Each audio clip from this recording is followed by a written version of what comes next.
नमस्कार, मैं हूं आपके साथ राखी लांबा और आप देख रहे हैं डिटेल न्यूज इंडिया। मुद्दई लाख बुरा चाहे तो क्या होता है, वही होता है जो मंजूर खुदा होता है। जी हां, तमिलनाडु में भी तमाम सियासी पंडितों के सारे भ्रम एक बार में टूट गए जब विजय थालापति की पार्टी ने पहली बार चुनाव लड़ा और सबसे बड़ी पार्टी बनकर उभरी है। जी हां, तमिलनाडु में टीवीके पार्टी ने सीधे 108 सीटों पर जीत दर्ज की और ये जीत बेहद शानदार थी। बड़े बड़े सियासी दिग्गज भी नतमस्तक विजय थालापति के सामने नजर आ रहे हैं, क्योंकि एक सुपरस्टार जब राजनीति में उतरा और उसके बाद जिस तरीके से टिकट जो है वो वितरित किए गए, ड्राइवर के बेटे को टिकट देना, महिलाओं को टिकट देना, इससे जनता काफी इंप्रेस हुई और एक युवा चेहरा भी अब तमिलनाडु की जनता को चाहिए था। अब द्रविडियन राजनीति से तमिलनाडु की जनता ऊब चुकी थी, बुजुर्ग राजनीति से ऊब चुकी थी, तो चुना गया विजय थालापति को, जिनकी रैलियों में भीड़ देखी गई थी, जो जब गरज रहे थे तो शेर की दहाड़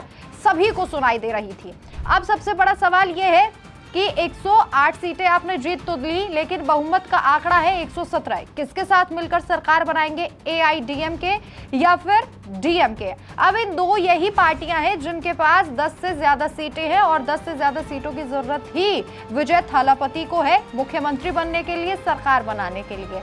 अब दोनों ही पार्टियों से ना के बराबर आशंका जताई जा रही है कि ये गठबंधन करे। ऐसे में हो सकता है कि जो छोटे छोटे दल हैं, किसी के पास 3 है, किसी के पास 4 है, उनके साथ गठबंधन हो विजय थालापति की पार्टी का। लेकिन इसी बीच एक बड़ी जानकारी ये सामने आई कि जैसे ही रिजल्ट सामने आया, पश्चिम बंगाल में शानदार जीत प्रधानमंत्री नरेंद्र मोदी बीजेपी को मिली है और इसी के चलते प्रधानमंत्री खुशी से गदगद नजर आए। बीजेपी मुख्यालय में उन्होंने सभी को संबोधित भी किया, शुक्रिया भी अदा किया, क्योंकि प्रधानमंत्री नरेंद्र मोदी एक ऐसे राजनेता हैं जिनको अपनी जीत पर भी खुशी होती है, लेकिन वो विपक्षियों की जीत पर भी उतना ही खुश रहते हैं। वो ईवीएम का रोना नहीं रोते, वो किसी के लिए छाती नहीं पीटते, वो जानते हैं कि राजनीति में उतार चढ़ाव अक्सर आते रहते हैं।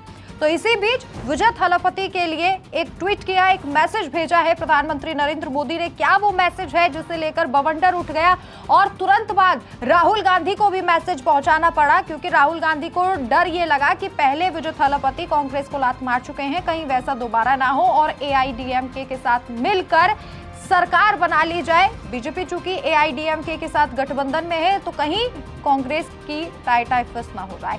इसी वजह से राहुल गांधी ने भी तुरंत ट्वीट कर दिया। लेकिन उससे पहले आपको बताते हैं कि प्रधानमंत्री नरेंद्र मोदी ने क्या मैसेज विजय थालापति को भेजा और क्या उन्होंने ट्वीट में शुभकामनाएं विजय थालापति को दी और क्यों यह कहा जा रहा है कि हो सकता है कि हृदय परिवर्तन विजय थालापति का हो जाए। इस ट्वीट के जरिए आपको बताते हैं। प्रधानमंत्री नरेंद्र मोदी ने लिखा, तमिलनाडु विधानसभा चुनाव में एनडीए का समर्थन करने वाले तमिलनाडु के मतदाताओं के प्रति आभार। हम जनता की समस्याओं के समाधान और उनके जीवन स्तर को बेहतर बनाने में हमेशा अग्रणी रहेंगे। तमिलनाडु विधानसभा और उनके शानदार प्रदर्शन के लिए बधाई।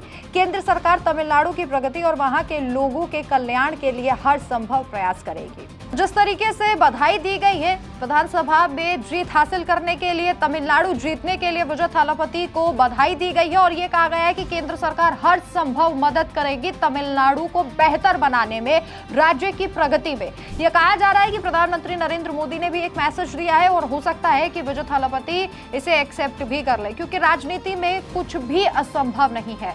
वहीं राहुल गांधी ने भी ये मौका लपक लिया है, क्योंकि केरल के अलावा उनके कटोरे में कुछ बचा नहीं है और अब राहुल गांधी को बहुत ज्यादा जरूरत है, क्योंकि शतक पार करने वाले हैं वो हार का। पीएम नरेंद्र मोदी की भविष्यवाणी भी ठीक होने वाली है। अब ऐसे में राहुल गांधी ने भी ट्वीट जो किया है, जो मैसेज किया है एक्स पर, वो आपको बता देते हैं। राहुल गांधी लिखते हैं, मैंने थिरू विजय से बात की और उनके टीवीके के शानदार परिणाम की बधाई दी है। तमिलनाडु और पुडुचेरी के कांग्रेस कार्यकर्ताओं को उनके कठिन परिश्रम और समर्थन के लिए हार्दिक धन्यवाद। मैं दोहराता हूं कि कांग्रेस पार्टी तमिलनाडु और पुडुचेरी के लोगों की रक्षा और सेवा करना जारी रखेगी। तो कांग्रेस को जो सीटें मिली हैं बेहद शर्मनाक है। 4 से 5 सीटें उनको वहां पर मिली हैं और राहुल गांधी कह रहे हैं कि वो तमिलनाडु राज्य की हिफाजत करेंगे। ये कहा जा रहा है कि वो भी सीधे तौर पर यही कहने की कोशिश कर रहे हैं कि विजय थालापति जो है उनके साथ गठबंधन कर ले, सरकार बना ले। लेकिन विजय थालापति का कहना है, जैसा कि हम देख भी रहे हैं, कि उनका डीएमके से अलगाव है, एआईडीएमके से भी अलगाव है, अलग राजनीति के साथ विजय थालापति चल रहे हैं। लेकिन कई सियासी पंडित ऐसे कयास लगा रहे हैं कि हो सकता है कि प्रधानमंत्री नरेंद्र मोदी से प्रभावित होकर हो सकता है कि यहाँ पर जो सरकार है वो गठबंधन की बनती हुई नजर आए। लेकिन मुख्यमंत्री का चेहरा विजय थलापति ही रहने वाले हैं, ये तो क्लियर हो गया है। इस खबर पर आपकी क्या राय है? क्या आपको भी लगता है कि गठबंधन होना चाहिए? और जिस तरीके से प्रधानमंत्री नरेंद्र मोदी ने शुभकामनाएं देकर ये दिखा दिया कि अगर हार भी जाते हैं तो रोना नहीं रोना चाहिए, इस पर आपकी क्या राय है? कमेंट करके जरूर बताएं। नमस्कार।